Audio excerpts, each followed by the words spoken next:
जब भी भारत के शूरवीरों की बात होती है तो महाराणा प्रताप का नाम स्वर्णिम अक्षरों में लिखा जाता है। महाराणा प्रताप का नाम सुनते ही अकबर के रोंगटे खड़े हो जाते थे। उनके जीवन और पराक्रम के बारे में जानना हर हिंदुस्तानी के लिए जरूरी है। 7.5 फुट के महाराणा प्रताप का जन्म कुंभलगढ़ में हुआ। उसके बाद वो मेवाड़ के राजा और राजस्थान के शक्तिशाली राजपूत बने। जब अकबर ने भारत पर पूरा कब्जा कर लिया था तब मेवाड़ से अकेले राणा प्रताप ने खड़े होकर अकबर का सामना किया। लेकिन एक बात है, अकबर कभी जीते नहीं और राणा प्रताप कभी हारे नहीं। तो आखिर कौन थे ये महाराणा प्रताप जिनके सामने आने से अकबर भी कांपता था? महाराणा प्रताप के शौर्य और पराक्रम के बारे में जानने के लिए इस वीडियो को अंत तक देखें। लेकिन आगे बढ़ने से पहले अगर आप इस चैनल पर नए हैं और अभी तक सब्सक्राइब नहीं किया तो कर लें। जब हल्दी घाटी का युद्ध हुआ तब अकबर की सेना में 80,000 सैनिक थे, वहीं राणा प्रताप की सेना में केवल 16,000। लेकिन राणा कहते थे कि मेरा एक आदमी 5 को खत्म करेगा। अकबर की सेना में दम था मगर राणा के सीने में दम था। 9 मई 1540 को उनका जन्म कुंभलगढ़ में हुआ। उनके पिता महाराणा उदय सिंह और माता जयंती बाई थी। जयंती बाई उनकी मां होने के साथ साथ उनकी गुरु भी थी। बचपन से ही उनमें लीडरशिप क्वालिटीज इतनी ज्यादा थी कि वो खेल खेल में ही बच्चों की टीमें बना लेते थे, उनके रोल्स और गोल्स डिसाइड करते थे। यही वो समय था जब उन्होंने अस्त्र शस्त्र और मिलिट्री की ट्रेनिंग ली। उनके सिसोदिया परिवार में वैसे तो कई लोग थे, जैसे बप्पा रावल, राणा हमीर, राणा सांगा और राणा प्रताप, मगर महाराणा केवल राणा प्रताप को बोला गया। महाराणा उदय सिंह की 20 पत्नियां थी जिनसे उन्हें 33 बच्चे थे, मगर उनकी सबसे प्रिय पत्नी थी महारानी धीरबाई, जो चाहती थी कि उनका बेटा जगमाल मेवाड़ का राजा बने, मगर दूसरी पत्नियां भी चाहती थी कि उनके बच्चे मेवाड़ के राजा बने। तो इस तरह से परिवार में टूट फूट थी। और एक कहावत है, जब परिवार टूटेगा तो पड़ोसी आके लूटेगा। अकबर बहुत चालाक था। वो जानता था कि बहुत आसान तरीका है, राजपूतों को आपस में लड़वा दो, कुछ को अपने साथ मिला लो तो बाकियों को खत्म करना आसान हो जाएगा। और ऐसा ही हुआ, राजपूतों में आपस में लड़ाई हो गई। मगर ऐसा पहली बार नहीं हुआ था। 326 बीसी में जब सिकंदर भारत आया तब महाराजा अम्बी ने पोरस को धोखा देकर सिकंदर के साथ संधि कर ली और पोरस हार गए।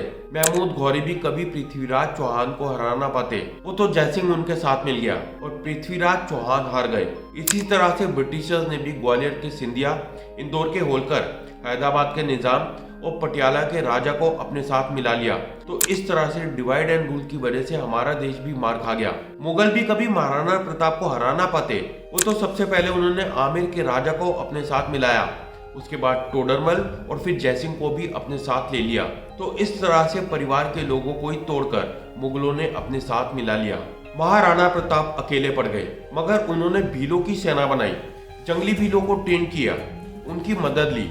मुगल आते, उन्हें मारते, उन पर अटैक करते, लेकिन इसके बाद कुछ दिनों के लिए महाराणा प्रताप इधर उधर हो जाते, नई सेना बनाते और फिर से खड़े होते। मुगल ना ही कभी उन्हें मार पाए ना ही पकड़ पाए। महाराणा प्रताप हमेशा बाउंस बैक करते। महाराणा प्रताप शरीर से खूब ताकतवर थे। 7.5 फुट की उनकी हाइट थी। इसके अलावा 70 किलो का कवच, 10 किलो के जूते, 10 किलो की तलवार और 80 किलो का भाला।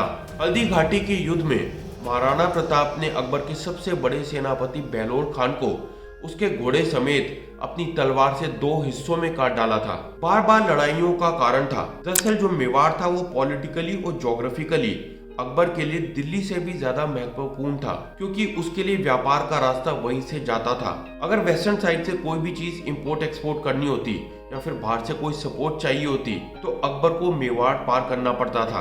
अकबर मेवाड़ को जीत नहीं पा रहा था, क्योंकि पूरा भारत तो मान जाता, लेकिन मेवाड़ में महाराणा प्रताप अकड़ के खड़े रहते। सेना के मामले में अकबर महाराणा प्रताप से बहुत ज्यादा बड़ा था।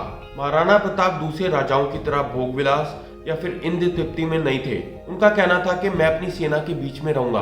वो जंगली भीलों के बीच में रहते, कच्चा खाना, उबली सब्जियां खाते, जमीन पर सोते, पत्ते पर खाना खाते। उनके पास ना ही कोई बिस्तर था और ना ही उनके पैरों में जूते। वो बिल्कुल सादा और आम जीवन जी रहे थे। यही कारण था कि सभी आदिवासी लोग तन मन से उनके साथ जुड़ गए।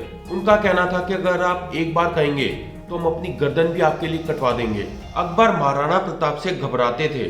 कई बार वो अपने सैनिकों को प्रस्ताव लेकर उनके पास भेजते, कभी टोडरमल को तो कभी मानसिंह को। ऐसे 8 प्रस्ताव अकबर ने महाराणा प्रताप के पास भेजे। एक बार तो प्रस्ताव ये था कि हम आधा हिंदुस्तान तुम्हारे नाम कर देंगे, बस तुम मेवाड़ को हमारे लिए छोड़ दो। हल्दी घाटी का युद्ध 1576 में हुआ था, मगर इतनी छोटी सेना के साथ महाराणा प्रताप कैसे लड़ते। दरअसल अरावली की जो रेंज थी, जो वहाँ पर पहाड़ियाँ और घाटियाँ थी, उनकी पूरी जानकारी थी महाराणा प्रताप को, क्योंकि वो वहीं पे पैदा हुए थे। महाराणा प्रताप गोरिल्ला वॉरफेयर के एक्सपर्ट थे। उन्होंने अपने सैनिकों से कहा कि तुम पहाड़ियों के ऊपर से और घाटियों के नीचे से पूरी तरह से कवर करो। अफगानी राजाओं को अपने साथ मिलाया। हकीम खान, जो उस समय अकबर के खिलाफ थे, वो भी महाराणा प्रताप के साथ आके मिल गए। बहुत छोटी सेना के होने के बावजूद भी उन्होंने अकबर के छक्के छुड़ा दिए। अकबर की हाइट बहुत कम थी, वो महाराणा प्रताप के सामने आने से डरते थे। उन्हें लगता था कि अगर प्रताप ने एक बार भी अपनी तलवार चलाई तो उन्हें उनके हाथी घोड़े समेत काट डालेंगे। जब जब प्रताप के बारे में बात होती है, तब तब उनके घोड़े चेतक को भी हमेशा याद किया जाता है। चेतक उनका सबसे शक्तिशाली घोड़ा था। वो नीले रंग का अफगानी घोड़ा था, जिसे प्रताप अपने पुत्र से भी ज्यादा प्यार करते। चेतक एकमात्र ऐसा घोड़ा है जिस पर कई सारी कविताएं भी बनी है। चेतक के आगे सूंड लगा दी जाती, जिससे दूसरे हाथी कंफ्यूज हो जाते कि ये हाथी है या घोड़ा। हल्दी घाटी के युद्ध के दौरान जब अकबर के सेनापति मानसिंह अपने हाथी पे सवार होके महाराणा प्रताप के सैनिकों को एक एक करके मार रहा था, तब महाराणा प्रताप अपने घोड़े चेतक के साथ मानसिंह की तरफ आ पहुंचे। और जैसे ही वो अपनी तलवार और घोड़े के साथ मानसिंह की तरफ कूदे, तभी मानसिंह का महावत बीच में आ गया। उन दिनों हाथियों की सूंड पे तलवारें लटकाई जाती थी, और इस तलवार की वजह से चेतक का एक पांव कट गया और वो अपने राजा को लेकर जमीन पर गिर गया। मगर चेतक ने हिम्मत जुटाई। वो अपनी कटी टांग के साथ खड़ा हुआ और अपने राजा को लेकर भागने लगा। वो आगे आगे भाग रहा था और उसके पीछे अकबर के सैनिक। वो भागता रहा। फिर 20 फुट का एक गड्ढा आया और उसने अपनी कटी टांग के साथ वो गड्ढा भी पार कर लिया। तो इस तरह से चेतक ने पहले अपने राजा की जान बचाई और उसके बाद अपने प्राण त्याग दिए। महाराणा प्रताप बेशक हल्दी घाटी का युद्ध हार गए, मगर उनके और चेतक के शौर्य और पराक्रम की गाथाएं इतिहास के पन्नों में हमेशा के लिए लिखी गई। महाराणा प्रताप का एक हाथी भी था, राम प्रसाद, जिसकी हल्दी घाटी के युद्ध में अहम भूमिका थी। इस एक हाथी ने अकबर के कम से कम 8 हाथियों को मार गिराया था। अकबर चाहता था कि वो राम प्रसाद को किसी तरह से अपने साथ ले आए। इसके लिए उसने 12 हाथियों का एक चक्रव्यूह बनाया और राम प्रसाद को कंट्रोल करके उसे बंदी बना के अपने साथ ले आया। इस हाथी का नाम बदल के उन्होंने पीर रख दिया। उसके बाद अपने सैनिकों को आदेश दिया कि वो इसे खिलाएं, इसे पिलाएं, मगर उसने खाना पीना छोड़ दिया था। राणा प्रताप से अलग होने के गम में 28 दिनों बाद कमजोरी के कारण राम प्रसाद ने अपने प्राण त्याग दिए। अकबर ने कहा कि जिस महाराणा प्रताप के हाथी ने मेरे आगे अपना सर नहीं झुकाया, वो महाराणा प्रताप मेरे आगे कैसे अपना सिर झुकाएगा। 1580 में अकबर ने अब्दुल रहीम खान खाना को अजमेर का सूबेदार नियुक्त किया और कहा कि मैं तुम्हें जिम्मेदारी देता हूँ, मुझे किसी भी तरह मेवाड़ जीत के ला दो। मैं तुम्हें मुंह मांगा इनाम दूंगा अगर तुम महाराणा प्रताप को पकड़ लाए। कुंवर अमर सिंह, जो प्रताप के सेनापति थे, उन्होंने अब्दुल रहीम को कंफ्यूज करने के लिए शेरगढ़ के पास एक अटैक किया।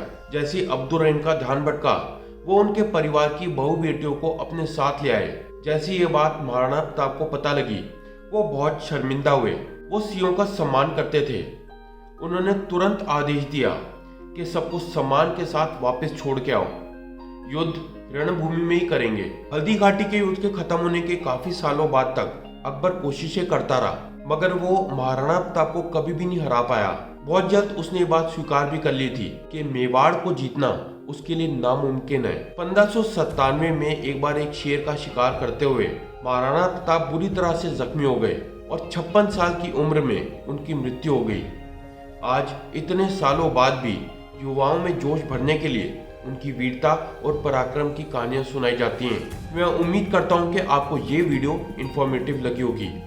अगर आपको ये अच्छी लगी हो तो इसे लाइक करें, शेयर करें और चैनल को सब्सक्राइब करें। मिलते हैं मेरे एक और ऐसे ही इन्फॉर्मेटिव और इंटरेस्टिंग वीडियो के साथ। तब तक के लिए टेक केयर एंड जय हिंद।